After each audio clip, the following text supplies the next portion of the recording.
جب کوئی بھی کاروباری کاروبار کرے تو کاروبار کرتے وقت جیسے کہ حدیث میں بھی آتا ہے التاجر الصدوق، سچ بولے، صدق، زبان سے بھی سچ بولے، جھوٹ نہ بولے۔ کاروبار کو فروغ دینے کے لیے بہت سے لوگ جھوٹ بولتے ہیں اور یہاں تک کہ جھوٹی قسمیں بھی کھانے لگتے ہیں۔ حدیث پاک میں آتا ہے کہ اگر سچ بولیں گے تو اللہ تبارک و تعالیٰ برکت عطا فرمائے گا، اور اگر جھوٹ بولیں گے یہاں تک کہ اپنے کاروبار کو فروغ دینے کے لیے انسان قسمیں بھی کھا لے گا، تو حدیث پاک کا مفہوم ہے کہ بالآخر اس کے کاروبار سے برکت ختم کر دی جاتی ہے، برکت ہی نہیں ہوتی۔ بظاہر اس کو ایسا لگتا ہے کہ جھوٹ بولنے سے، غلط بیانی کرنے سے میرے پاس مال زیادہ آ گیا، لیکن اس زیادہ مال میں کام اتنا بھی نہیں ہوتا جتنا کم میں ہوتا ہے، یعنی اس کی ضروریات کو وہ مال پورا نہیں کرتا، برکت ہی نہیں ہوتی۔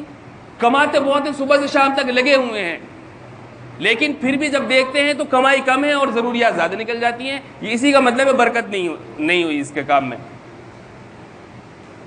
تو ہمارے کاروبار میں جو برکت نہیں ہوتی اس کے اسباب بھی ہمیں تلاش کرنے چاہیے کہ اس کی وجہ کیا ہے، ہمارا پیٹ کیوں نہیں بھر پا رہا ہے، ضروریات کیوں نہیں پوری ہو رہی ہیں، کہیں ہم نے اسلامی اصولوں کو نظر انداز تو نہیں کر دیا۔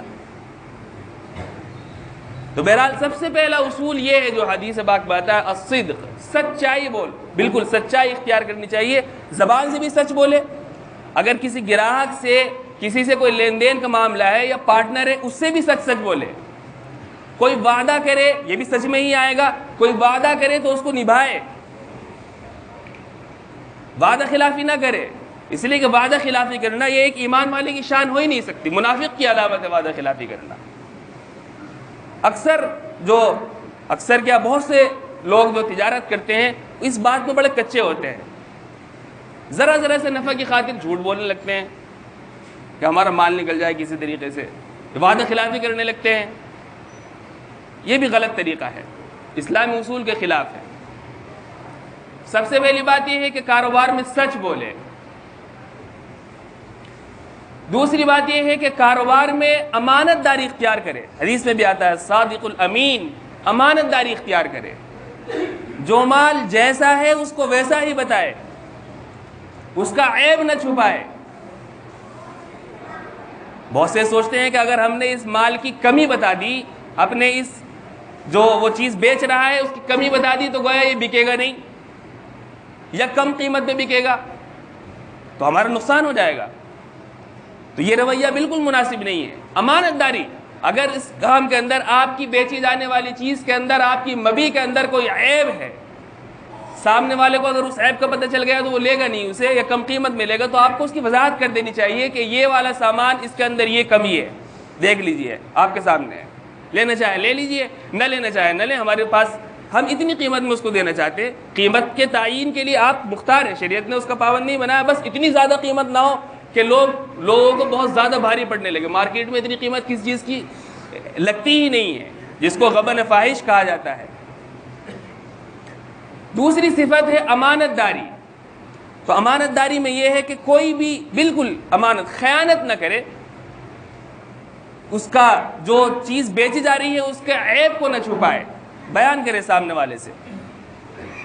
ہو سکتا ہے کہ کچھ مالی اعتبار سے نقصان ہو، 2 روپے کی چیز آپ کی 1 روپے میں بکے، لیکن آپ نے جو امانت داری کا وتیرہ اختیار کیا ہے، طریقہ اختیار کیا ہے، اس کی وجہ سے انشاءاللہ وہ ایک بھی 100 کے برابر کام کرے گا۔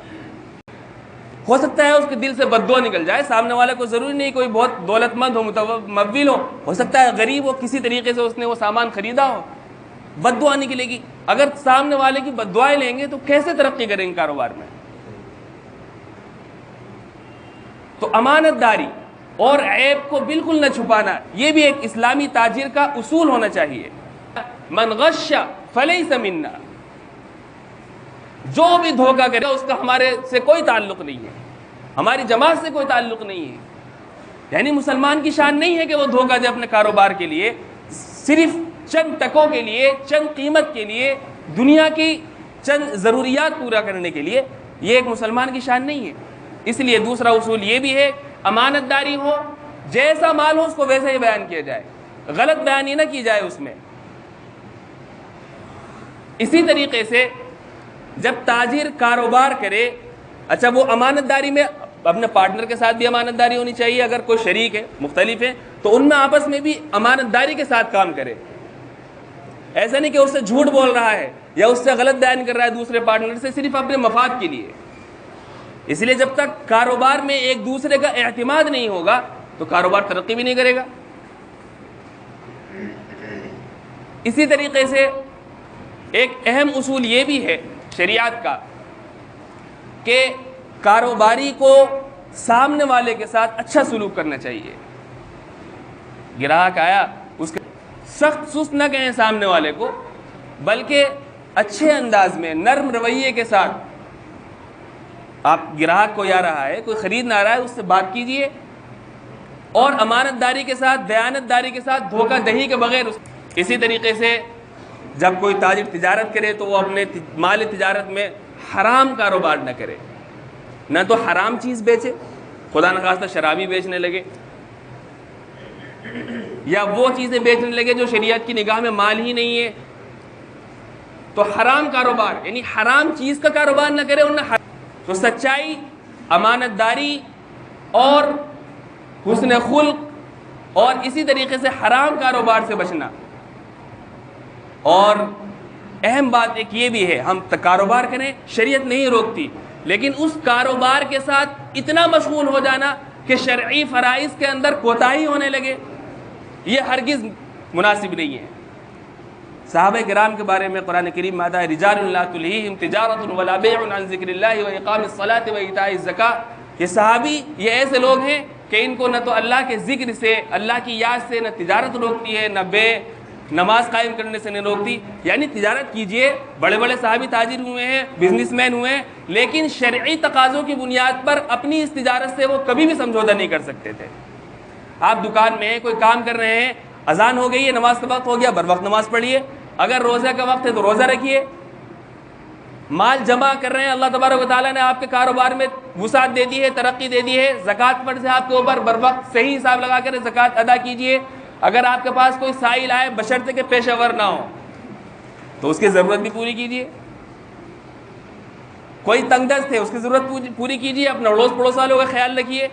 یہ تمام صفات اگر ہیں کسی تاجر میں اور وہ پھر تجارت کرتا ہے، کتنا بھی بڑا بزنس کرے، اللہ تبارک و تعالیٰ اس کے بزنس میں بھی برکت دے گا، تجارت میں بھی برکت دے گا اور اس کی مغفرت کا ذریعہ بن جائے گا. یہی اگر نقطۂ نگاہ بدل گیا تو یہی تجارت بظاہر جو ہمیں دنیا نظر آ رہی ہے، یہی بزنس جو ہمیں محض اپنے پیٹ بھرنے کا سامان نظر آ رہا ہے، یہی عبادت بن جائے گی. لیکن اگر گڑبڑ کر دی تو پھر